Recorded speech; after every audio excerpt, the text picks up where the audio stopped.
Bonjour les amis, le poème de ce jour, j'ai appelé ça l'odeur du crottin. En effet, tout à l'heure en me promenant, j'ai senti l'odeur d'une ferme. Et je me rappelle que mon papa me disait que dans le temps, lui et ses amis couraient derrière les chevaux, ils étaient nombreux à l'époque, avec seau et pelle. Ils les suivaient et ramassaient leurs crottins. Et en rentrant, ils le déversaient sur ce qu'on appelait le fumier. Et puis, une fois décomposé, ça servait d'engrais. Et mon papa avait un grand potager et des arbres fruitiers. Il n'a jamais utilisé d'engrais chimiques ni de pesticides. Et Dieu sait que ses légumes étaient bons et sains et avaient du goût. Bien loin de ce que l'on trouve aujourd'hui dans nos libres services. Donc on y va, l'odeur du crottin. L'autre jour, en me promenant, j'ai senti, porté par le vent, ce vent qui n'est tout sauf maudit, des effluves d'une ferme jolie, des odeurs de fumier et crottin. Et j'ai humé et dit enfin, ces odeurs nous manquent aujourd'hui. Je me rappelle que jeunes et rebelles, nous courions avec seau et pelle derrière les chevaux pour ramasser le crottin qui constituait, bien tassé, fumier, engrais pour le potager.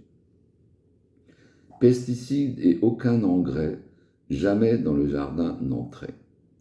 Que du naturel, nos légumes étaient savoureux, je présume, bien loin de ce végétal qui se trouve sur nos étals. Revenons aux sources, mes amis, et cultivons nos plantes et fruits avec amour en respectant la terre nourricière comme dans le temps. Et oui, c'est quand même un sacré problème. On mange des trucs, on ne sait pas ce que c'est, on ne sait pas comment ils ont été produits, on ne sait pas qu'est-ce que les agriculteurs ont mis. Et puis, on a de plus en plus de cancers. Et on se pose la question, comment ça se fait, hein? Dans le temps, les gens fumaient, il y avait quelques-uns qui mouraient du cancer du poumon, mais pas tous, pas beaucoup, certains. Mais maintenant, on a les cancers de plein de choses, du pancréas, du côlon, de l'utérus, etc. Et voilà, et de plus en plus, ça va en se multipliant. Mais c'est vrai qu'on ne maîtrise plus du tout nos aliments, on ne maîtrise plus du tout ce qu'on a dans nos assiettes. C'est quand même un gros souci. Et on voit bien que les législateurs, un coup il interdit le Roundup, après Monsanto, Bayer, etc. Et puis on le remet en catimini. Voilà, on ne sortira jamais.